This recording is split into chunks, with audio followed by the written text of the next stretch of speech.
Hey guys, what's up? So I have a watch today that may shock a lot of you because I used to talk a lot of shit about Casio G-Shocks and Casio watches in general. Some of them are good, you kind of get what you're paying for in most cases. But with G-Shocks, I always just thought to myself, like, what is the big deal? Like, there are guys out there that are just absolutely obsessed. They own every single model. Some guys own ones that are worth thousands of dollars, and it's just like, are you kidding me? But then, around Christmas time, I bought a DW5600 and fell in love with it. And I have this one now, which is the same thing, only the JDM model. As you guys can see, it says Foxfire. But that's not what we're going to talk about today. What we're going to talk about today is another G-Shock, because it turns out I am now one of the guys who owns a bunch of them. And I am ashamed of that because I am the thing that I once loathed. But that's how life goes sometimes. This is the Casio G-Shock G9000-1V MUDMAN. And I'm a dirty boy myself, so I can relate to the name MUDMAN. I'm a dirty little beast. I'm a freak. I like that it looks so retro. I like that it has a fun case back. I like that it's mud resistant, because again, I'm a dirty boy. Oh, you're making a mess. Anyway, case size. From here to here, 45.39 millimeters. Height, from here to here, 14.58 millimeters. It's a thick boy, I guess, but it doesn't feel like that. It doesn't look like that whenever you're wearing it. I don't know.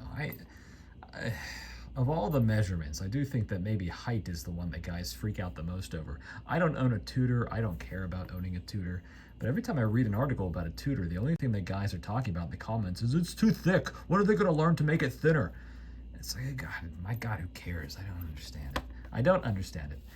But okay, guys, lug to lug, it was kind of hard to figure out where to measure from on this. It's just kind of a weird shape. So see here where there's a screw going into each lug, keeping the whole thing together and bomb-proof. Well, right on that rounded curve, that black rounded plastic part on each screw, I measured from there to there, and what I got was 50.59 millimeters.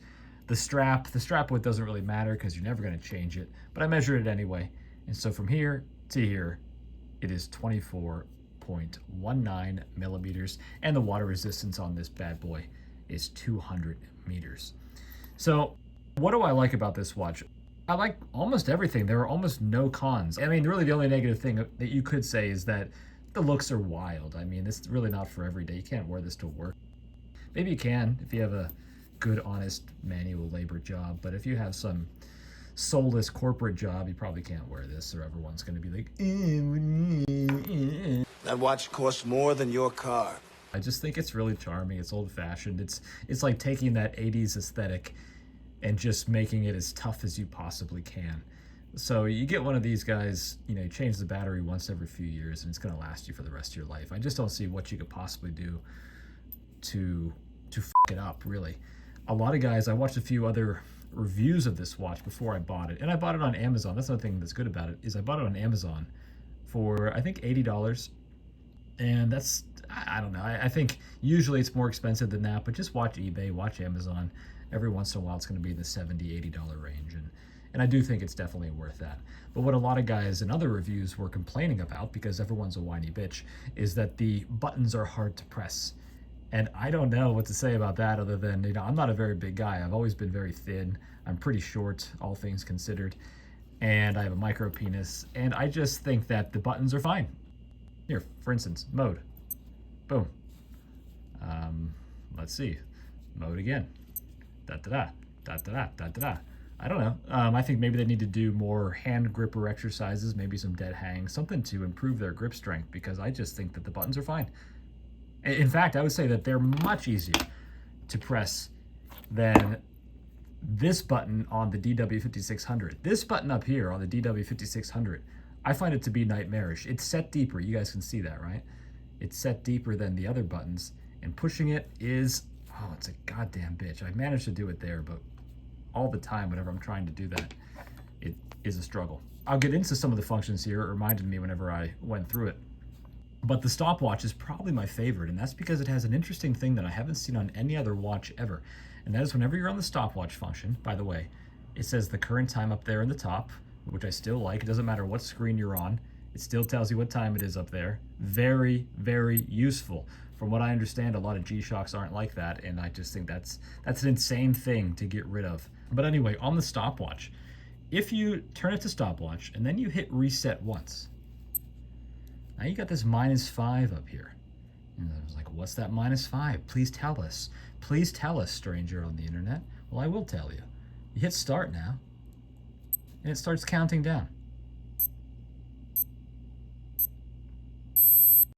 When you get to the 3, it starts making that sound, and when you hear that second or that separate different tone, that's how you know it's time to start running or doing whatever it is that you're doing with the stopwatch. But let's see here, reset. Oh, what am I doing? Oh, stop. Now reset. But yeah, and if you want that won't come back automatically. You got to hit the reset button again up here. But yeah, it's just a really handy function that should be on every single digital watch's stopwatch that's made. I love it. I think it's brilliant. Whoever came up with that at Casio, High five! Let's go through and see what else we got. I don't even know. There's another stopwatch. I guess that would be useful for somebody. I'm so stupid that I can't even imagine a scenario where you would need 2 stopwatches, but that's just because, again, I'm not a very smart man. There's a timer, and that arrow means something. I used to know what it was when I bought the watch, and I've already forgotten, but another useful function, I'm sure. Alarm, world time. World time's always handy. And then the current time. And another thing that I really like, button-wise, is the placement of the light function. For instance, on the DW5600 here, the light is right here. And I was just saying last night to my girlfriend, we were watching Jaws, and I just bought Jaws in 4K. And if you guys haven't seen Jaws in a long time, I highly recommend buying it on Amazon right now for $16 in 4K. It looks awesome. And it's honestly one of the best movies ever made, and anyone who doesn't agree with that is an idiot. I don't know, Chief. I don't know. He's very smart, very dumb. The light function here is just kind of in a weird, awkward place. I think the light should be up here. But what I really think is that the light should always be right here. This is the best possible placement for it. I'll settle for this up here. But what I really want is the light down here. This is just very, very intuitive, and it doesn't block anything else. It's not awkward to push. It's just nice. And what's really cool about this is it has a great backlight to begin with.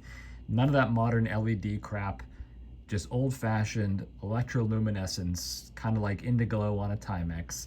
You push it, and not only does the screen light up, but all the surrounding stuff. And I'll show you guys here some video in complete darkness so you can see what I'm talking about. But you can actually read all the different functions around the dial as well as what's on the LCD screen. So another cool little detail, just a really, really well thought out watch. This thing is, I don't know all the different G-Shocks, and I'm never gonna know all the different G-Shocks. I don't care. There's just too much to know. But I do think as far as the ones I am aware of, this is the most functional, the most fun, and just the most well thought out. Another cool thing is that it has a double-pronged buckle, which I don't know if it really makes much of a difference. I guess it keeps it more steady on your wrist, but just looks cool. Looks tougher. Simple as that. I guess the last cool thing isn't on the front at all. It's on the back, and that is the case back. It has what I think is a mole driving a 2-wheeled scooter with a steering wheel. I really don't know. It says mud resist, Mudman, made in Thailand, where all the best things in the world are made, including prostitutes. And it's got this cool rubber kind of shield on the back, which probably gives a little bit more shock protection, but also keeps mud out. And that really is kind of the reason that a lot of guys complain that the buttons are hard to push, is because you're not pressing the button itself. You're pressing a red cover on the button, and all of these things are to keep mud and oil out of the movement and out of the pushers and all those sorts of things. So it definitely, even though the specs are similar to something like the DW5600, at the end of the day, if you put them through the ultimate, most grueling conditions, the Mudman would be the one that would survive the longest, I would imagine, unless this one just got lucky.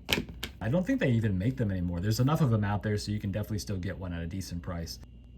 But 10 years from now, this will probably be one of those G-Shocks that's worth $500 on eBay, and everyone will be upset that they didn't buy one. Like the Seiko SKX, everyone's always bitching that, oh, I should have bought like 10 of them at the time. Well, guess what? You didn't. But you can still buy 10 of these if you are so inclined. All right, guys, I'm just rambling. I never have a plan for these videos, as anyone who stuck around watching all of them knows by now. So, you know, they'll just go on as long as I ramble. And, you know, I don't know. I guess I'm done rambling now. So, adios!